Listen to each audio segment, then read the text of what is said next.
Class 10th वालों JAC board के जितने भी बच्चे हैं, कल यानी 4 फरवरी को आपके हिंदी का पेपर है और यह वीडियो उनके लिए है जो अभी तक कुछ नहीं पढ़े हैं या सारे पाठ को नहीं समझे हैं। अगर आप इसे एक बार देख लेते हैं तो आप अपने पाठ्य पुस्तक कृतिका और क्षितिज दोनों में से जो भी प्रश्न पूछे जाएंगे उसका जवाब आसानी से दे सकते हैं और अपने शब्दों में भी लिखकर अच्छा अंक ला सकते हैं। यह वीडियो जैक बोर्ड और सीबीएसई बोर्ड कोई भी देख सकता है। इस वीडियो का टारगेट बस इतना है कि आप इसे अच्छे से देखें ताकि आपको और अच्छे से क्लैरिटी आ जाए। So hello my dear brother and sister, this is your elder brother Amit Gupta. I especially welcome the student of class 10th and class 10th of Jack board and CBSE board in this special video. मेरे प्यारे भाइयों और बहनों, आपसे बस इतना कहना है कि प्लीज़ इसे लास्ट तक देखिएगा और अच्छे से सुनिएगा और अच्छे से समझिएगा। पहला अध्याय, सूरदास के पद, उद्धव और गोपियाँ संवाद। इस अध्याय में कवि सूरदास हमें समझाना चाहते हैं कि सच्चा प्रेम क्या होता है और ज्ञान और प्रेम में क्या अंतर होता है। कृष्ण मथुरा चले जाते हैं। ब्रज में रहने वाली गोपियाँ कृष्ण के जाने से बहुत दुखी हो जाती हैं। इसी दुख को विरह कहा जाता है। अब यहाँ एक शब्द समझिए, विरह का मतलब क्या होता है? किसी को अपने से दूर होने का गहरा दुख। कृष्ण गोपियों को समझाने के लिए अपने मित्र उद्धव को ब्रज भेज देते हैं। उद्धव गोपियों से कहते हैं कि कृष्ण कोई साधारण व्यक्ति नहीं है, वे निर्गुण ब्रह्म है। अब यहाँ दूसरा शब्द समझिए, ज्ञान का मतलब है किसी बात को दिमाग से समझना, तर्क लगाना और जानकारी के आधार पर सोचना। उद्धव का कहना है कि अगर कृष्ण निर्गुण है तो उनसे प्रेम करने की जरूरत ही नहीं है, बस उन्हें जान लेना ही काफ़ी है। लेकिन गोपियाँ ऐसा नहीं मानती। वे कहती हैं कि कृष्ण उनके लिए जानकारी ही नहीं है बल्कि जीवन है। गोपियों का कहना है कि यहाँ जहाँ सच्चा प्रेम होता है वहाँ तर्क और ज्ञान की जरूरत नहीं होती। इसलिए कवि यह बताना चाहते हैं कि प्रेम से की गई भक्ति सिर्फ ज्ञान से की गई भक्ति से अधिक शक्तिशाली और प्रभावशाली होती है। परीक्षा के लिए बिल्कुल आसान भाषा में, ज्ञान अर्थात दिमाग से समझना, प्रेम अर्थात दिल से जुड़ना, उद्धव यानी कि ज्ञान का मार्ग और गोपियां प्रेम भक्ति। मुख्य भाव, विरह और प्रेम की जीत। ज्ञान मतलब क्या होता है? दिमाग से समझी गई जानकारी। गोपियां ज्ञान को क्यों नहीं मानती? क्योंकि वे कृष्ण से दिल से प्रेम करती हैं। इस अध्याय का मुख्य संदेश क्या है? इस अध्याय का मुख्य संदेश बस इतना है कि प्रेम ज्ञान से अधिक प्रभावशाली होता है। दूसरा अध्याय, राम लक्ष्मण परशुराम संवाद। इस अध्याय में 3 व्यक्तियों के स्वभाव को दिखाया गया है, राम, लक्ष्मण और परशुराम। परशुराम बहुत ही क्रोधी स्वभाव के हैं। उन्हें जब पता चलता है कि शिव जी का धनुष टूट गया है तो वे बहुत गुस्सा होते हैं। वे सोचते हैं कि यह काम किसी बहुत अहंकारी व्यक्ति ने किया है।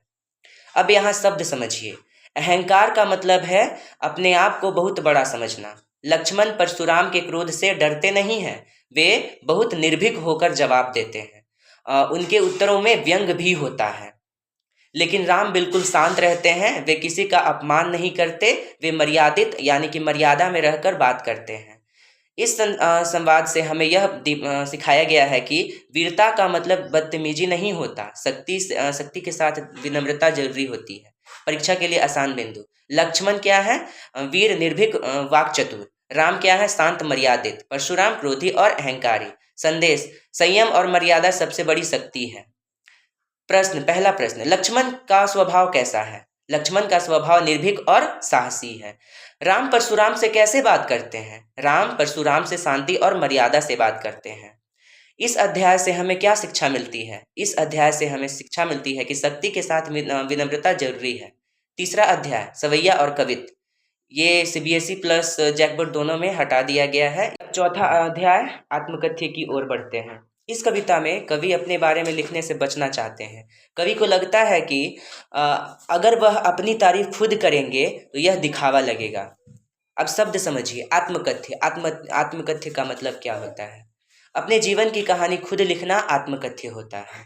कविता में कवि कहते हैं कि वह अपने दुख, कमजोरी और सच्चाई सबके सामने नहीं रखना चाहते, क्योंकि समाज अक्सर दिखावे को पसंद करता है, सच्चाई को नहीं। इस कविता से यह शिक्षा मिलती है कि सच्चा इंसान अपनी प्रशंसा नहीं करता बल्कि अपने कर्म से पहचाना जाता है। आत्मकथ्य का अर्थ क्या है? आत्मकथ्य का अर्थ अपने जीवन की कहानी है। कवि किससे बचना चाहते हैं? कवि दिखावे से बचना चाहते हैं। 5वां अध्याय उत्साह और अट नहीं रही है। उत्साह कविता में कवि देशवासियों को जागने और आगे बढ़ने के लिए प्रेरित करते हैं। यह कविता जोश और साहस से भरी हुई है। अब शब्द समझिए, उत्साह का मतलब क्या होता है? मन में जोश और आगे बढ़ने की शक्ति उत्साह होती है। अब अट नहीं रही है कविता में कवि कहते हैं कि बसंत ऋतु की सुंदरता दिखाई देती है और चारों ओर फूल हरियाली और खुशियां हैं। यह कविता बताती है कि प्रकृति मन को खुश और शांत करती है। उत्साह कविता का भाव क्या है? उत्साह कविता का भाव जोश और प्रेरणा है। अट नहीं रही है में क्या वर्णन किया गया है? अट नहीं रही है में बसंत ऋतु का वर्णन किया गया है। अब चलिए 6ठा अध्याय का पहला, यह दंडुरित मुस्कान। इस कविता में एक छोटे बच्चे की मुस्कान का वर्णन किया गया है। बच्चे के नए नए दांत उसकी मुस्कान को और सुंदर बना देते हैं। अब शब्द समझिए, दंडुरित का मतलब क्या होता है? दंडुरित वह होता है जिसके दांत निकल रहे हों। इस कविता में कवि कहते हैं कि एक मासूम मासूम सा बच्चा बड़े से बड़े दुख को दूर कर सकता है, यानी कि एक मासूम हंसी मुस्कान बड़े से बड़े दुख को भर सकता है। बचपन की मासूमियत जीवन की सबसे बड़ी खुशी होती है। दंडुरित का क्या अर्थ है? दंडुरित का अर्थ दांत निकलना है। कविता का मुख्य भाव क्या है? कविता का मुख्य भाव बचपन की खुशी है। 6ठा अध्याय का दूसरा कविता फसल। यह पाठ फसल हमें समझाता है कि जो आज हम खाते हैं वह सिर्फ खेत में यूं ही नहीं आ जाता। इसके पीछे कई लोगों की मेहनत लगी होती है। सबसे पहले किसान जमीन को जोतता है, बीज बोता है, पानी देता है और दिन रात मेहनत करता है, वो अलग। लेकिन फसल केवल किसान की मेहनत से भी नहीं हो जाती। उसके लिए सूरज की धूप चाहिए होती है, बारिश का पानी चाहिए होता है, हवा चाहिए होता है और प्राकृतिक का संतुलन चाहिए होता है। सब मिलकर फसल को तैयार करते हैं। अब शब्द समझिए, फसल। फसल का अर्थ है खेत में उगने वाला अनाज। मेहनत, लगातार किया गया परिश्रम, ठीक है, सहयोग, मिलजुल कर काम किया गया। कवि यह बताना चाहते हैं कि फसल सामूहिक मेहनत का परिणाम है। कोई भी चीज अकेले नहीं बनती। इस पाठ का सबसे बड़ा संदेश, हमें किसान की मेहनत की कदर करनी चाहिए और भोजन की कभी भी बर्बादी नहीं करनी चाहिए। परीक्षा में लिखने लायक लाइन, फसल केवल खेत की उपज नहीं है बल्कि प्रकृति और मनुष्य के सहयोग का परिणाम है। फसल किसकी मेहनत से तैयार होती है? फसल किसान और प्रकृति के सहयोग से तैयार होती है। इस पाठ का मुख्य संदेश क्या है? इस पाठ का मुख्य संदेश सामूहिक मेहनत का महत्व दिखाना है। हमें भोजन की बर्बादी क्यों नहीं करनी चाहिए? हमें भोजन की बर्बादी इसलिए नहीं करनी चाहिए क्योंकि इसके पीछे बहुत लोगों का मेहनत छुपा होता है। 7वां अध्याय छाया मत छूना और पाठ 8वां कन्यादान दोनों ही सीबीएसई और जैकबोर्ड दोनों से हटा दिया गया है, इसीलिए मैंने इस पे वीडियो नहीं बनाया है। अब 9वां अध्याय संगतकार। इस कविता में कवि एक ऐसे व्यक्ति की बात करते हैं जो हमेशा मंच पर नहीं दिखता लेकिन असली काम वही करता है। अब शब्द समझिए, संगतकार का मतलब क्या है? मुख्य गायक का साथ देने वाला व्यक्ति संगतकार होता है। कवि कविता से बताते हैं कि मुख्य गायक भले ही तालियां पाता है लेकिन संगतकार के बिना गीत अधूरा रहता है। इस कविता से हमें यह सीख मिलती है कि जीवन में हर छोटे और बड़े काम की अपनी अपनी अहमियत होती है। संगतकार कौन होता है? मुख्य कलाकार का साथ देने वाला संगतकार होता है। कविता का संदेश क्या है? सहयोग और महत्व। अब हम लोग क्षितिज का गद्य खंड समझेंगे, तो चलिए शुरू करते हैं। 10वां अध्याय नेताजी का चश्मा। इस कहानी के मुख्य पात्र हैं हवलदार साहब। वे रोज एक कस्बे चौराहे से गुजरते हैं जहां एक स्वतंत्रता सेनानी सुभाष चंद्र बोस नेताजी की मूर्ति लगी है। हवलदार साहब देखते हैं, ध्यान देते हैं कि नेताजी असल जिंदगी में चश्मा पहनते थे लेकिन उनकी मूर्ति में चश्मा नहीं है। यह बात उन्हें खटकती है। चौराहे पर एक पान वाला बैठता है। वह हवलदार साहब को बताता है कि कई बार मूर्ति पर चश्मा लगाया गया लेकिन कभी बच्चे उतार देते हैं तो कभी हवा गिरा देती है और कभी अधिकारी हटवा देते हैं। यानी सरकार को और व्यवस्था देने वाले को इस बात को कोई गंभीरता से नहीं लेता है। अब कहानी में आता है सबसे अहम पात्र, कैप्टन। कैप्टन कोई फौजी नहीं है बल्कि एक गरीब और अपंग आदमी है, लंगड़ा आदमी है। वही अपनी तरफ से बिना किसी आदेश के तार या पुराना चश्मा बनाकर नेताजी की मूर्ति को पहनाता है। वह यह काम श्रद्धा और सम्मान से करता है, न किसी दिखावे के लिए, न किसी को दिखाने के लिए। यह देखकर हवलदार साहब समझ जाते हैं कि सच्ची देशभक्ति सरकार या बड़े लोगों में नहीं बल्कि आम जनता में भी होती है। कैप्टन का लगाया हुआ सस्ता चश्मा नेताजी सुभाष चंद्र बोस का सबसे सच्चा सम्मान बन जाता है। अब चलिए 11वां अध्याय, बाल गोविंद भगत। यह पाठ बाल गोविंद भगत नाम के व्यक्ति के जीवन पर आधारित है। वे एक साधारण व्यक्ति थे, लेकिन उनके विचार और जीवन बहुत ऊंचे थे। वे दिखावे से दूर रहते थे, सादा जीवन जीते थे और भक्ति में विश्वास रखते थे। अब शब्द समझिए। भक्ति का मतलब है पूरे मन से ईश्वर में विश्वास करना। बाल गोविंद भगत दुख और सुख दोनों में एक जैसा व्यवहार करते थे। उनका मानना था कि जीवन में जो कुछ मिला है या फिर मिलता है वह ईश्वर की इच्छा से मिलता है। इस पाठ से हमें शिक्षा मिलती है कि सच्ची भक्ति दिखावे में नहीं, सादगी और अच्छे कर्मों से मिलती है। बाल गोविंद भगत कैसे व्यक्ति थे? बाल गोविंद भगत सादगी और भक्ति वाले व्यक्ति थे। पाठ का संदेश क्या है? इस पाठ का संदेश सच्ची भक्ति सादे जीवन में होती है, यही है।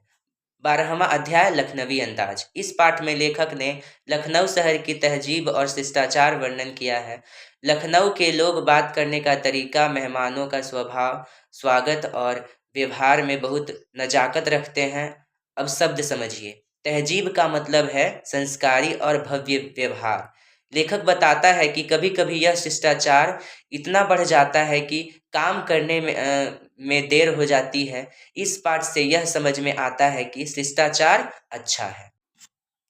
अब हम लोग कृतिका भाग 2 में प्रवेश किए हैं। पहला पाठ, माता का अंचल। यह पाठ माँ और बच्चे के निस्वार्थ प्रेम और सुरक्षा के बारे में है। लेखक बताते हैं कि माँ का अंचल बच्चों के लिए सबसे सुरक्षित जगह है। जब बच्चा डर या दुख महसूस करता है तो माँ का आंचल ही उसे सांत्वना और सुरक्षा देता है। शब्द समझे।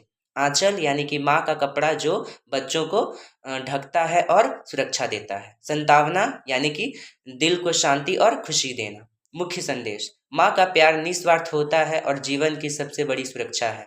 आंचल का प्रतीक क्या है? आंचल का प्रतीक ममता और सुरक्षा है। पाठ का मुख्य भाव क्या है? निस्वार्थ प्रेम। दूसरा पाठ, जॉर्ज पंचम की नाक। यह पाठ एक व्यंग्यात्मक कहानी है। व्यंग्य का मतलब होता है हंसी के जरिए सच्ची और कड़वी बात कहना।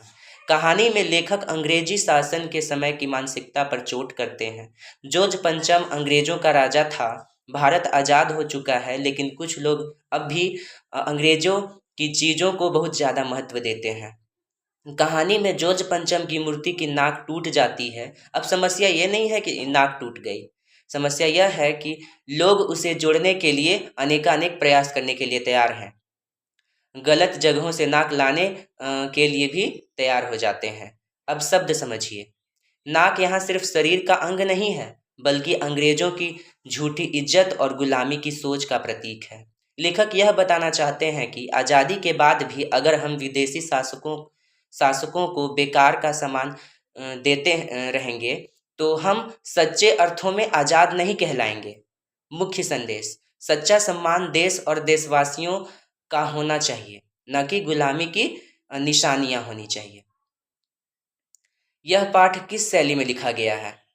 ऑप्शन ए आत्मकथ, बी निबंध, सी व्यंग्य या डी कहानी। इसका आंसर होगा व्यंग्य। जॉर्ज पंचम की नाक किसका प्रतीक है? जॉर्ज पंचम की नाक किसका प्रतीक है? अंग्रेजी शासन की गुलामी और लिखावटी सम्मान का। लेखक इस पाठ के माध्यम से क्या कहना चाहते हैं? आज़ादी के बाद गुलामी की सोच छोड़ देनी चाहिए। यह कहानी हमें क्या सिखाती है? सच्ची आज़ादी तभी है जब सोच भी आज़ाद हो। तीसरा पाठ, साना साना हाथ जोड़ी। यह कहानी हमें छोटे बच्चों की मासूमियत और सहयोग सिखाती है। कहानी में बच्चे अपने छोटे छोटे हाथ जोड़कर एक दूसरे की मदद और सम्मान दिखाते हैं। भले ही उनके पास ताकत कम है, लेकिन उनका प्यार और सहयोग समाज में बड़ा असर डालता है। शब्द समझें।